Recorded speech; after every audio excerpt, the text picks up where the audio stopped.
Bonjour amis de YouTube, ici RecycleBin.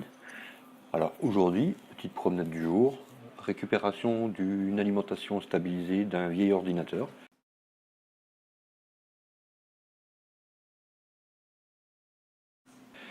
qui traînait, donc voilà, on l'a démonté et on a récupéré 2-3 pièces. Sachant que par cette période de canicule, c'est très chaud quand même, hein. Donc je me suis dit tiens, pourquoi pas fabriquer un petit ventilateur qu'on peut poser sur le bureau et qui pourrait nous rafraîchir un petit peu. Donc devant vous, vous avez toutes les pièces que j'ai grattées à droite à gauche.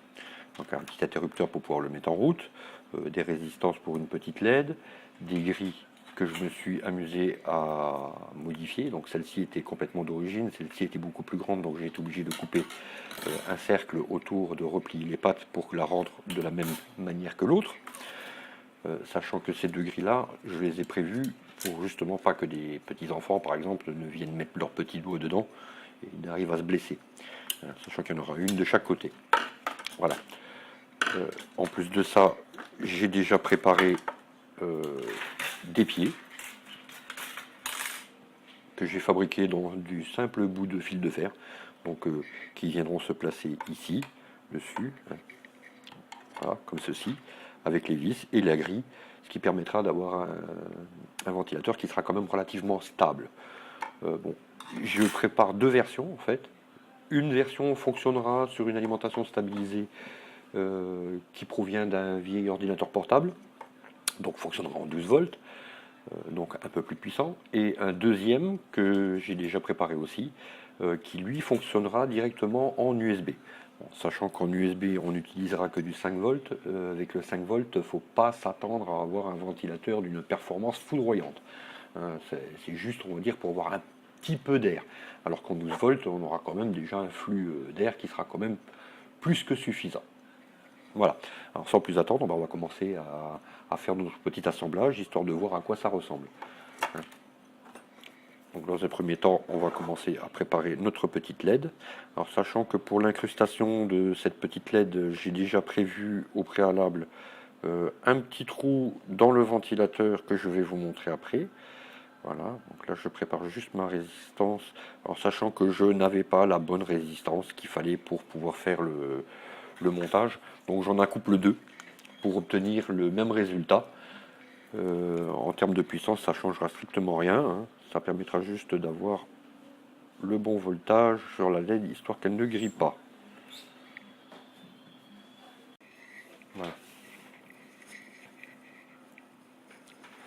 Donc, nous en étions à cette fameuse résistance. Donc en fait, j'ai réussi en fait à la souder. Donc maintenant, on va s'occuper de notre petite LED que l'on va étamer, bien entendu, de façon à pouvoir la souder. Voilà. Alors on s'aide avec ce qu'on peut, hein. Là, en l'occurrence, c'est une pince qui fait office d'étau.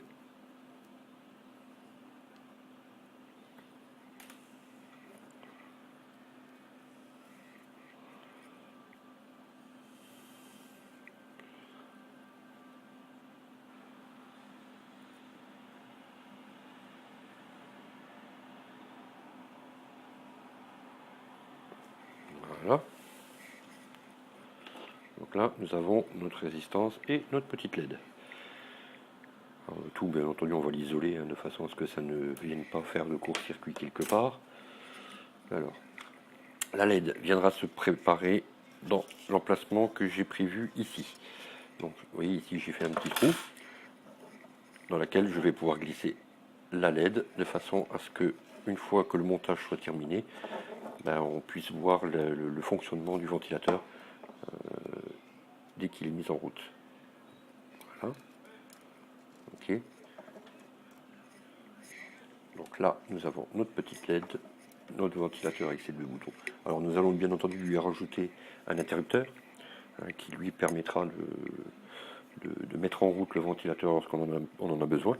Alors c'est aussi un interrupteur de récupération, hein. Normalement c'était prévu à la base pour faire des commutations 220-115 volts. Mais ça fonctionne parfaitement comme interrupteur aussi. Et puis d'autant plus que c'est très lisse, c'est très discret, donc on ne risque pas de le mettre en route de façon inopinée, on va dire. Bon, bien entendu, on va se débarrasser de ces deux fils qui faisaient partie du montage d'origine de l'alimentation.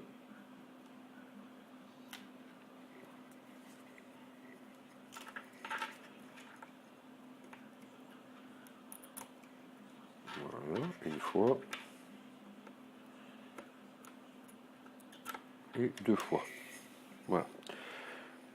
Donc les fils, on ne les jette pas, hein, comme je l'ai expliqué tout à l'heure, on recycle tout, tout peut être utilisé. Même ces fils peuvent avoir une utilité pour un prochain montage, on va dire. Voilà. Donc maintenant, on va récupérer une alimentation stabilisée. Voilà, donc une petite alim hein, qui provient d'un ordinateur portable, hein, toute bête en 12 volts. Voilà. Donc bien repérer le fil plus et le fil moins, vous allez me dire c'est pas évident, ils sont tous les deux noirs. Bah, sachez que sur les alimentations stabilisées, quand le fil n'est pas repéré, enfin pas visiblement repéré, il y a généralement des petits crans sur le fil qui sert de masse, et généralement le plus est annoté avec un lettrage dessus. Donc on arrive facilement à savoir lequel est lequel. Donc là pareil, on va étamer les deux fils.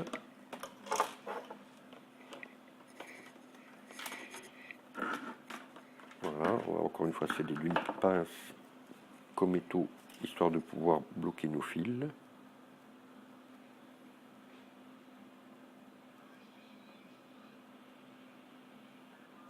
Alors pareil, quand on étame toujours le fil, hein, on n'étame pas le fer.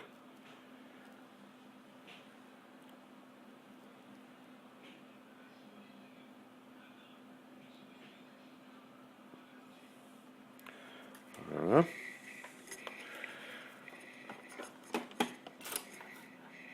Alors, maintenant on va couper l'excédent, hein, parce que c'est pas la peine d'avoir des fils de 15 km de long pour brancher ça sur un petit ventilateur. Voilà. Hop, on coupe. Voilà. Maintenant, on va brancher ce fil de plus que nous avons repéré tout à l'heure, qui est celui qui n'est pas rainuré. Hein. Le rainuré, hop, on va le brancher sur notre petit interrupteur de fortune. Voilà. Ah, je n'ai pas pris. Alors, on va commencer.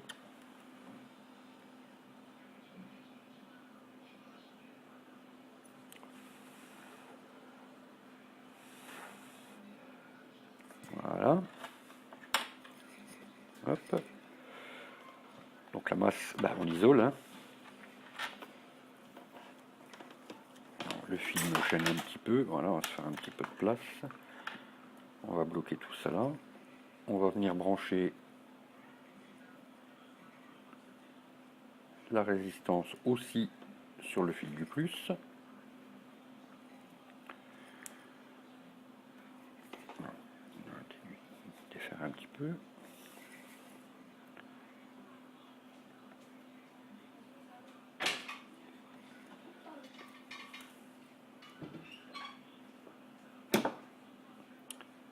Et voilà, ça recommence. Quand ça veut pas, ça veut pas.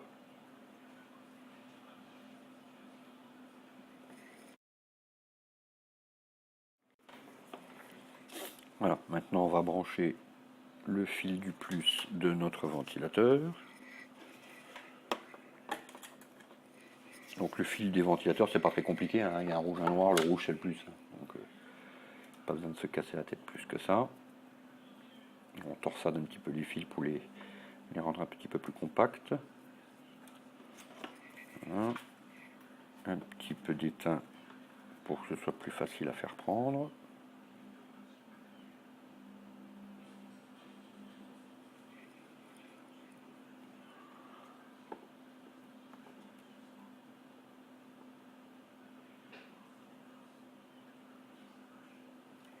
Voilà. Donc le positif, on va aller le souder sur notre interrupteur.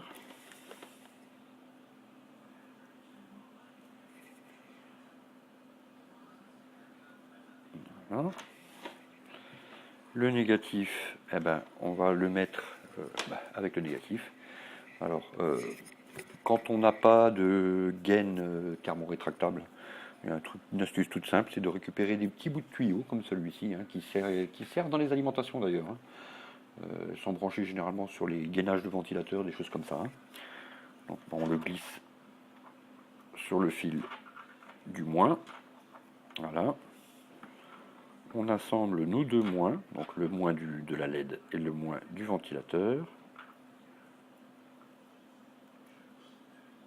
Voilà. Un petit peu d'étain pour consolider le tout.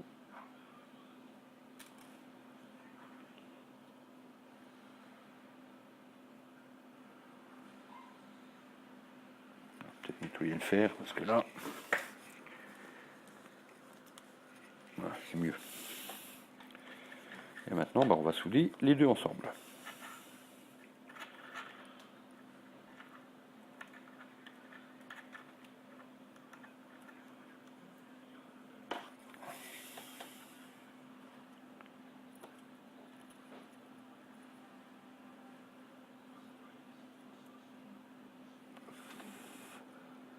Et voilà. Alors, notre assemblage est maintenant terminé. Donc nous avons notre ventilateur, notre interrupteur, notre petite LED, notre alimentation stabilisée. Et nous allons la brancher pour vérifier que tout fonctionne. Voilà, en l'occurrence, mon interrupteur fonctionne déjà.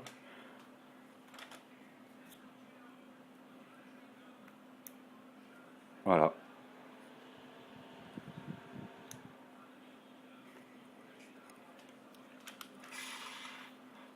Bon, par contre, j'ai fait une petite erreur. J'ai branché ma résistance avant l'interrupteur. Donc on va recommencer.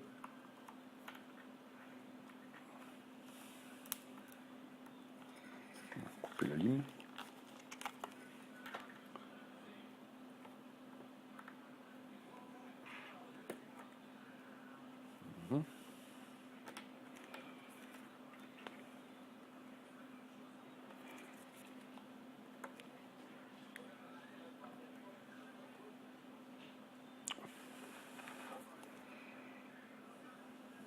Voilà.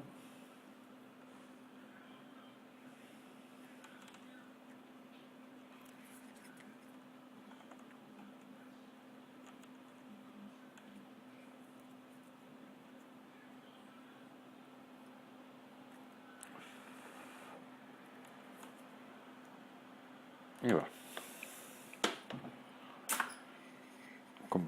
Comme quoi, ça arrive à tout le monde de faire des erreurs. Donc voilà. Donc là maintenant, nous avons ventilateur, interrupteur, LED. J'actionne l'interrupteur, la LED s'allume, le ventilateur se met en route. Et il fait pas mal de vent. Il suffit de couper l'interrupteur et hop, tout s'éteint. Maintenant, nous allons passer à l'assemblage. Bon, ça ne va pas se compliquer l'existence. Hein. On va faire ça avec un pistolet à colle à chaud. Voilà. Dans un premier temps, on va placer notre petite LED dans le petit trou. Voilà. On va lui mettre une goutte de colle histoire de bien la fixer, qu'elle ne bouge plus. On va essayer de faire ça le plus proprement possible. Alors n'ayez pas peur de mettre de la colle, hein, il en faut. Hein. L'idéal, on va dire, c'est de mettre suffisamment pour boucher l'espace que vous avez entre le ventilateur et la LED, de façon à avoir un maintien qui soit le plus correct possible. Voilà. On va essayer de la maintenir de façon à ce qu'elle ne dépasse pas trop. laisser refroidir un peu, parce que là c'est un peu chaud. Maintenant, voilà. On va mettre un peu de colle à chaud ici pour maintenir notre interrupteur.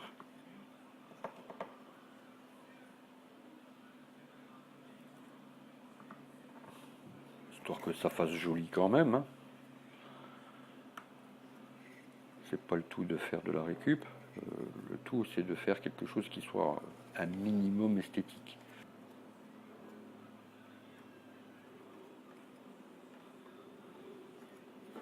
Je n'ai pas mis assez de colle.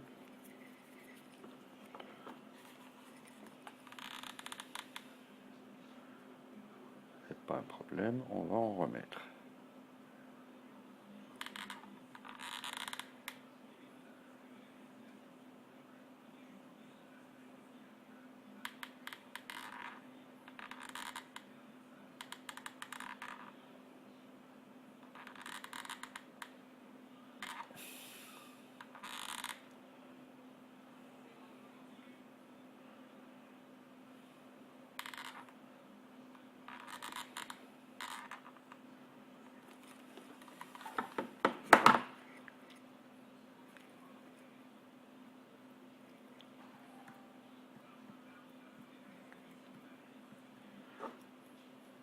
Alors pour ne pas que la colle vous colle au doigt quand vous faites ça, bah vous mouillez simplement votre doigt avec votre langue ou avec une éponge, vous faites ce que vous avez. Hein.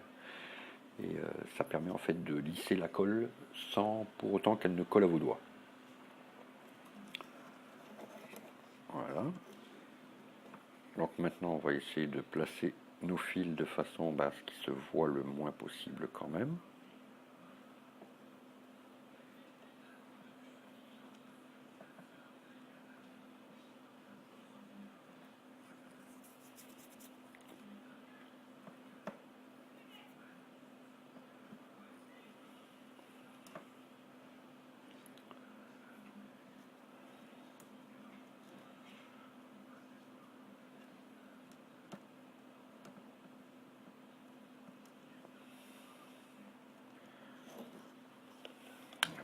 Pas beaucoup de câbles.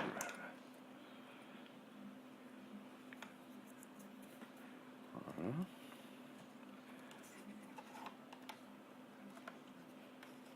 Peut-être quand même mettre ma gaine sur mes fils, histoire que ça ne fasse pas un court-circuit. Voilà. Et il n'y aura plus qu'à coller tout ça correctement, de façon à ce que ça ne gêne rien. Voilà, là tout est en place. Maintenant on va pouvoir coller ça.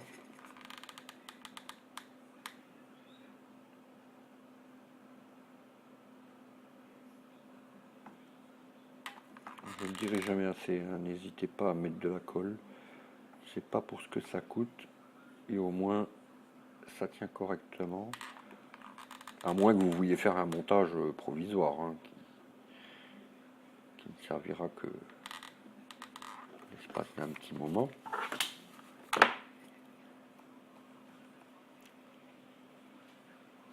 Voilà. Maintenant, on va faire la même chose ici, histoire de bien isoler tout ça.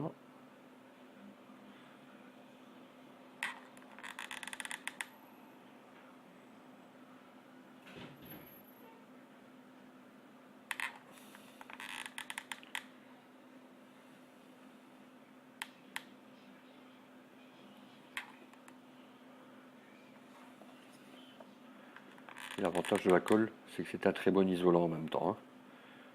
Donc si vous avez des parties électriques à isoler, que vous ne voulez pas que ça fasse de court-circuit, ben, cette colle est parfaite parce qu'elle va s'incruster partout. Et elle ira vraiment isoler toutes les parties pour pas qu'il y ait le moindre contact.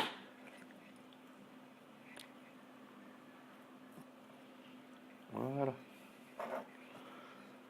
Alors, on va attendre que ça sèche un petit peu et je vous reprends après. Voilà, notre colle est à présent sèche. On va pouvoir commencer à faire le montage de nos grilles et de nos pieds. Donc, vous prenez une grille que vous allez placer simplement dessus, comme ceci. Alors les vis, c'est simplement les vis qui avaient d'origine sur le boîtier d'alimentation. Hein. Donc on va prendre nos pieds. Donc on va mettre un pied avec la vis. Hop. Tout simplement. Comme ceci. Bon, je dis pas, le pied n'est pas forcément indispensable. Hein. Moi je le fais, c'est vraiment pour avoir un truc qui soit en hauteur, accessible et surtout stable. Parce que bon, un ventilateur, ça a beau être carré à sa base, c'est pas forcément tout ce qu'il y a de plus stable, surtout quand il est en marche. Voilà. Donc on obtient quelque chose dans ce genre. Voilà. On procède de la même manière pour l'autre côté. Hop. Parce que c'est bien beau de protéger un ventilateur d'un côté, mais si on ne le protège pas de l'autre, ça ne sert strictement à rien. À moins qu'il soit enfermé dans une boîte. Mais quand il est complètement à l'air libre comme ça, il faut impérativement qu'il soit protégé complètement. Alors par contre, je ne retrouve pas mon deuxième pied. Je ne sais pas ce que j'en ai fait. Voilà, donc maintenant on va fixer notre deuxième pied.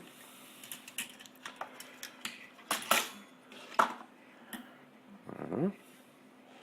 Alors, toujours pareil avec des vis de récupération qui provenaient d'une alimentation. Hein.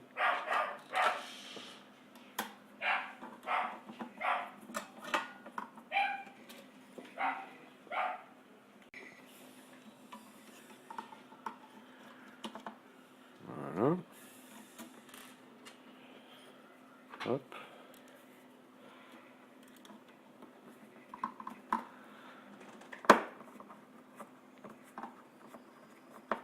L'avantage d'utiliser les vis d'origine,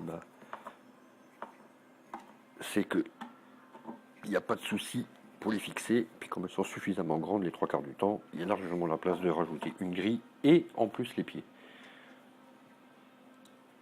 Il n'y a pas besoin de chercher les vis à droite à gauche. On récupère toujours tout ce qu'on peut récupérer sur la truc d'origine. Voilà.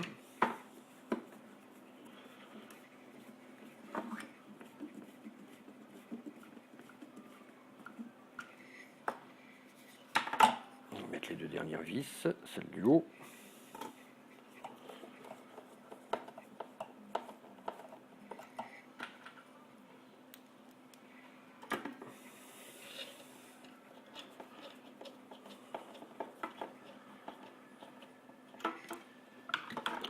Et voilà le résultat final. Nous avons donc un ventilateur qui est lui stable, hein, avec branché sur son alimentation stabilisée. Voilà. Il suffit juste de pousser le petit interrupteur en bas. Et on a un très très bon ventilateur qui fonctionne bien, de l'air correct. Alors on peut le placer là où on veut, sur son bureau par exemple, voilà, et avoir de l'air directement sur soi. Et ça nous a coûté 0 €. C'est l'esprit de cette chaîne, c'est en fait de ne pas dépenser un centime pour faire ce qu'on veut avec. Puis bon, c'est pas franchement moche. On a connu pire. Voilà, puis il faut l'éteindre. Simple petit bouton. Voilà, ça c'était pour notre premier modèle de ventilateur personnel de bureau. Le deuxième montage fera l'objet d'une seconde vidéo. Merci d'avoir regardé, à bientôt. N'oubliez pas de vous abonner.